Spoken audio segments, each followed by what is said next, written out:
back to my class. Dear students, I am your Romita Miss. Today we are going to know about benevolence, Banglay Poropokarita. From your Hindu Religion and Moral Education book, page number 61, chapter 6. Let's take your Hindu Religion book. Turn to page 61. Here you can find Poropokarita বা benevolence.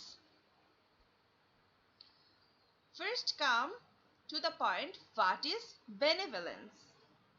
Benevolence বাংলায় পরোপকার. The quality of being well-meaning or kindness. বাংলায় বলতে পারো যে অন্য কাউকে দয়া প্রদর্শন বা দয়াশীলতা. Those who are great never think of their own self. যারা মহৎ তারা কখনোই নিজের কথা ভাবেন না. They always think for others.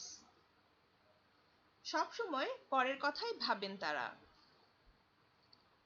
They want nothing in exchange of it. তারা এর পরিবর্তে এই যে অন্য কারো পরোপকার করেন তার পরিবর্তে শব্দের ইংলিশ এক্সচেঞ্জ. পরিবর্তে কোনো কিছু আশা বা প্রত্যাশা চান না.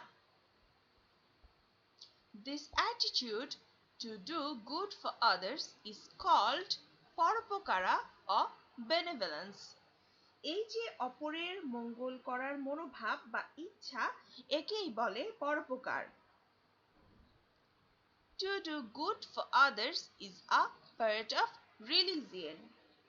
পরোপকার করা বা অন্যের জন্য ভালো কিছু চিন্তা করা বা ভালো কিছু করাটা হচ্ছে ধর্মের একটা অংশ.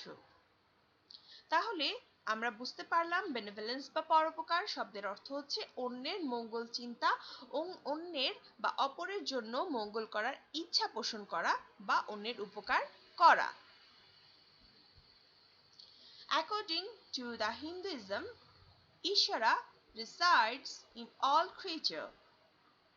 Reside means to be in residence as the incumbent of a beneficiary. কোনো ব্যক্তি যিনি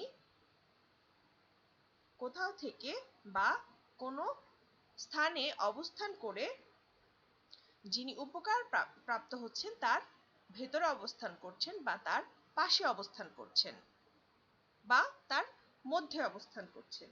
তাহলে হিন্দু ধর্মমতে সকল জীবের মধ্যে ঈশ্বর আছেন, মানে সকল জীবের ভেতরে ঈশ্বর অবস্থান করছেন বা তার ভেতরে অবস্থান করছেন. So to serve the creature means to serve Ishvara. তাই একই অর্থে যখন জীবের উপকার করা হয় তার মানে ঈশ্বরের সেবা করা বা উপকার করা. Ishvara is pleased with serving the creatures. এখানে প্লিজড শব্দের অর্থ খুশি হওয়া বা আনন্দিত হওয়া. সার্ভিং শব্দের অর্থ সার্ভ করা বা কাউকে কোনো কিছু প্রদান করা.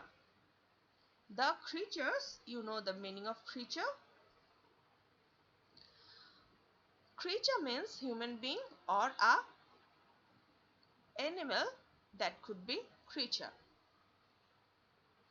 তাহলে আমরা দেখতে পাচ্ছি জীবের সেবা করলেই ঈশ্বর সন্তুষ্ট হন. A great pleasure is derived out of benevolence. অপরের উপকার করার মধ্য দিয়ে এক পরম আনন্দ পাওয়া যায়. It enlarges our mind. Enlarge means উন্মুক্ত করা বা বিস্তৃত করা বা বর্ধিত করা. এটা এই অন্যের উপকার করার চিন্তা বা পরোপকার করার চিন্তা বা পরোপকার করার মাধ্যমে আমাদের মন প্রসারিত হয়. It increases our devotion to Ishvara. Devotion means an act of prayer to others. Devotion, to devote to others. এভাবেও বলা যেতে পারে অন্যের প্রতি গভীরভাবে মগ্ন হওয়া বা অন্যের প্রতি গভীরভাবে প্রার্থনা করা কে বোঝায় devotion. It please prevails in the society. সমাজে শান্তি আনয়ন করে বা শান্তি আসে। It helps to sympathize. Sympathize means to be keeping a harmony, মানে অন্যের সাথে তার একাত্মতা প্রকাশ করা, অন্যের দুঃখ বা সুখে একাত্মতা প্রকাশ করা। It helps to love each other. এটা একে অপরকে ভালোবাসতে সহায়তা করে। We must be charitable. আমরা অবশ্যই দানশীল হব। This will develop our heart and we will make a beautiful society. এটা আমাদের মন বা হৃদয়কে উন্মুক্ত করবে, আমাদের হৃদয়কে ভালো রাখবে এবং আমরা একটি খুব সুন্দর সমাজকে তৈরি করতে পারবো। Increase means to become, progress or greater, মানে দিন দিন উন্নতি প্রাপ্ত হওয়া হচ্ছে increase. Derived out means coming out of.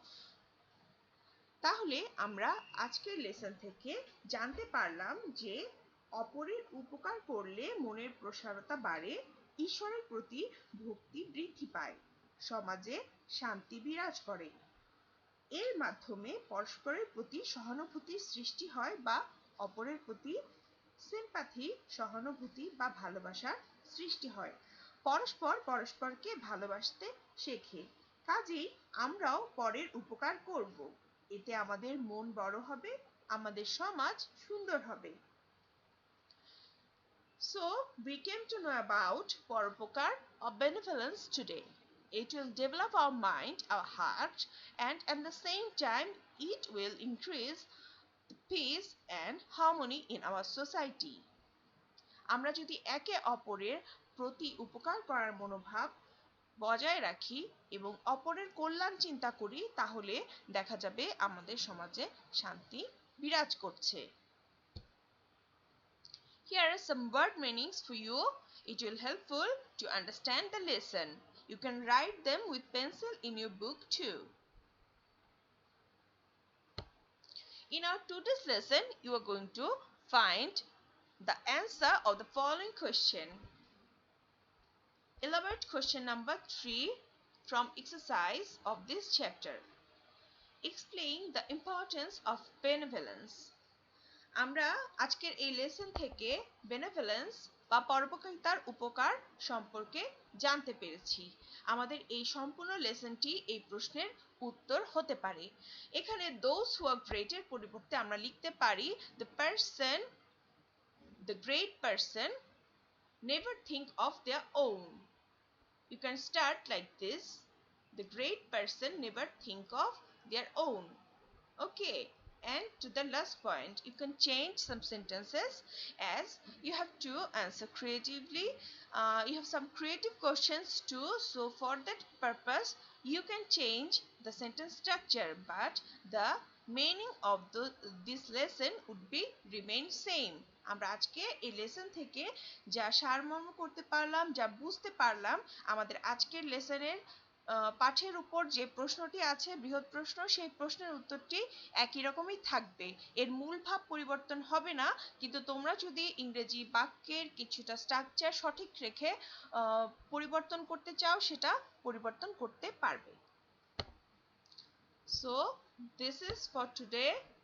Thank you very much my dear students for listening and watching my video lesson today.